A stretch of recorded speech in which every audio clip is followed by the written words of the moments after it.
it's Jenna. I had somebody ask about how I found out I had D.I.D. And I thought, oh, I've done a video on that. I haven't. I've talked about how I tell people I have D.I.D. Jen does one where she reads from our journal entries from like middle school where there's clear signs that we're multiple, but we didn't get it. It's as the host, like I was not included. Even though I haven't always been the host, that transition happened in a way that just didn't even it did not even register.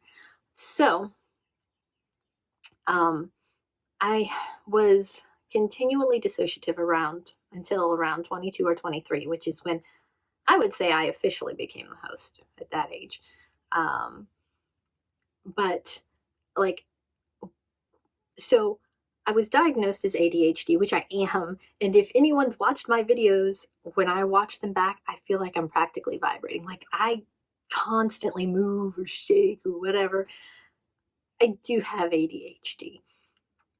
Didn't help anything as far as diagnosis because that just helped this fly under the radar.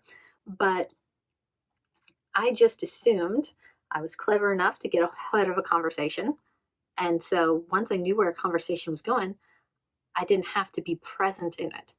And I knew what questions would be asked, and I'd just dip back in and answer or whatever. Then later in the day, I would kind of review the tape of the day. And I didn't realize that was just dissociation, 24/7 dissociation. So I actually did a lot of self-help books, and I knew I had had a traumatic past. And so I had been working on myself, but I'd never gone to counseling. And around 22, 23, I was able to stop being dissociative continually and actually be present in a moment. And it was a huge thing for me. And it was so terrifying to actually be present in a moment. But I would still very much check out for larger emotions. So fast forward until, I don't know, around 34, 35, my health was very, very poor. We have chronic illness. And so already was as stressed as I could possibly be as far as health-wise. And I had a major dissociative episode. I didn't know that's what it was. I just knew that I went numb for several days, totally checked out. It was like I was not there. And my husband was very concerned what's going on, how long is this going to last? And I was like, I don't know. I think this is like maybe a coping mechanism left over from my childhood. I think I probably need counseling. So at that point, I started counseling. And as a good counselor will, when you first get in, they don't just dive right in. They work on stabilization.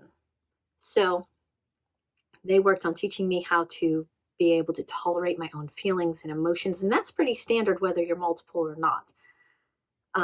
So this would help me instead of, being present for like most of the day, but not feeling things. Like I never felt anger, the emotion of anger at all until I was 25. Like I had no memory of ever even feeling angry, sad, upset, scared, but not angry. So, but I still didn't know what even to do with the feeling. You learn this as a child, as a toddler, you learn what to do with anger. As an adult, I had no idea. I couldn't just start throwing things. Well, maybe I could. I just had no idea what to do with it. So at that point, I still hadn't dealt with that. So I was asking the counselors, okay, so how do I feel this feeling? How do you do any of this? In the process, things were going really well. I was being able to stay with an emotion, stay with a memory, and learn that it was okay to feel all those feelings and not dissociate away from them. Sometime around there, we went like on a vacation, my husband and I, just us. And I did my first art therapy thing. I should make a video just kind of detailing my process because I've had almost every time I do it, I have a breakthrough. You'd think I do it all the time, but it takes so much out of me. But I did my first one, and when I was done, I put away my paints, and I had processed a memory that had been very troubling to me, like always. And I went inside and was washing my hands, and I looked up in the mirror, and for the first time ever, I recognized my facial features as being the same ones that I had as a child, which was this huge thing because I'd see pictures of childhood me, and intellectually I understand that that's me, but I had no connection at all to that person. I had no idea who I was as a child. Like, I had some childhood memories, but there was no connection to that little girl. And to look in the mirror and like see her in me was startling.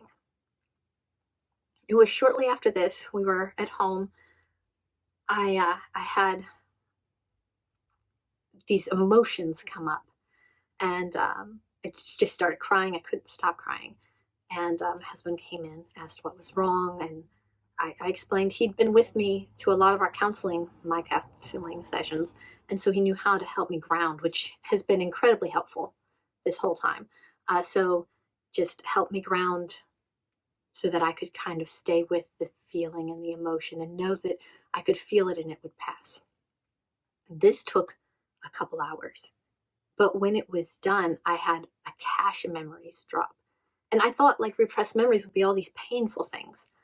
But what it was me as a child, just doing me things, like sneaking under fences just to see what was on the other side, and climbing up on roofs because I like heights, and just all these little singular memories of myself as a child. And it was amazing. And so after that happened, I began to have these strange interests. Strange for me. Like, I was looking at like fashion on Pinterest, and I had never even kind of ever been into fashion. I didn't even like, the most I usually do makeup wise is lip gloss and eyeliner, and that's even kind of new. So to be looking up fashion on Pinterest, but I just couldn't seem to stop. It was strange, and I didn't. Oh well. Well, that was Christmas season was coming up. Everything in my system goes quiet since I'm the A&P to handle trauma stuff around hard times. But right after that season passed, I was doing something, and there was this angry voice. Just this, these feelings of anger and disgust, like at me and how I'd handled our life. And I was scared. I didn't know what this was. And so I did what I usually do and just bottled it up and pretended I was fine. Nothing's going on here. But it's like that fake smile. You're like, hey. Yeah, that only fools people who don't know you. And my husband definitely knows me. So for a week, I dealt with this growing, like, these feelings of, I would say, like an attack toward me. And slowly the dialogue became clearer. This person yelling at me for the way I handled my friendships, with my family relationships, even the way I dressed.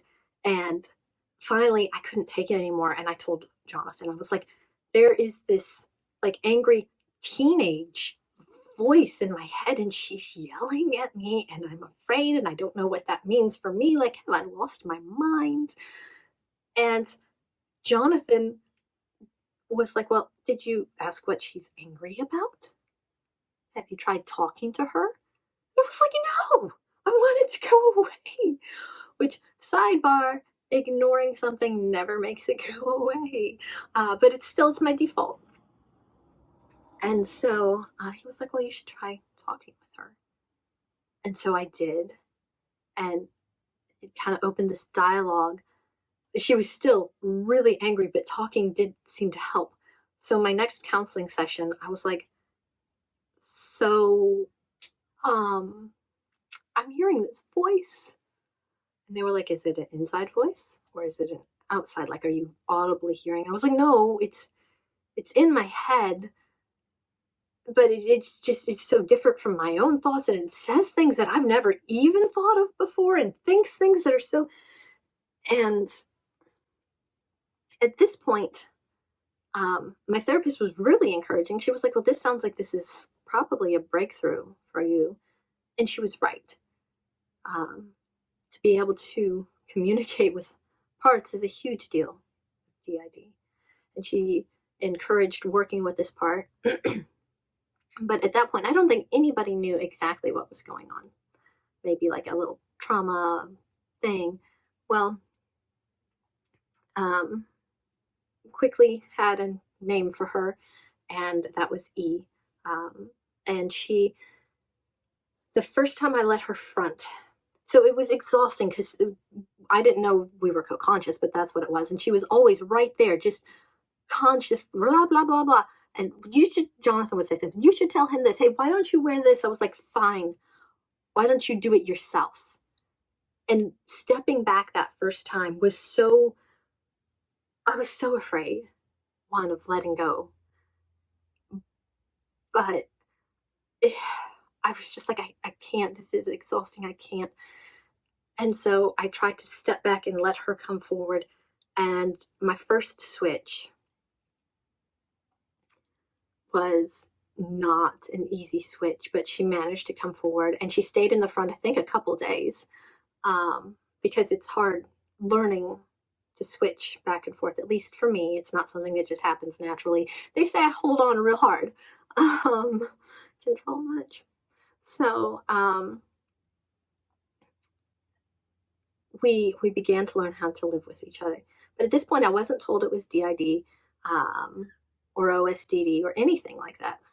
We were just continuing to work on like bringing this part and I into agreement. Great therapy. Well, fast forward just a little bit. E and I had stabilized. We were in a good place. And she was beginning to fuse. Well, that bumped a part that wanted nothing to do with her. She had mentioned other parts, but I didn't understand what she was telling me when she referenced to him and the little girl. Like, I didn't understand any of that. I was like, okay, whatever. Fine. And when she bumped up against Jay, there was like this. And Jay came out, and she, who had been fusing, completely separated again. And all of a sudden, I had two people in the background of my entire day yelling at each other about everything. And I was like, what has just happened? Once again, it took me a couple days to tell my husband, because I was just trying to be like, what is going on here? And then I take it to the therapist. And at that point is when they began discussing like O.S.D.D. 1B, because I had no lapse of memory that we were aware of at that point. And from there, other parts began to rapidly surface.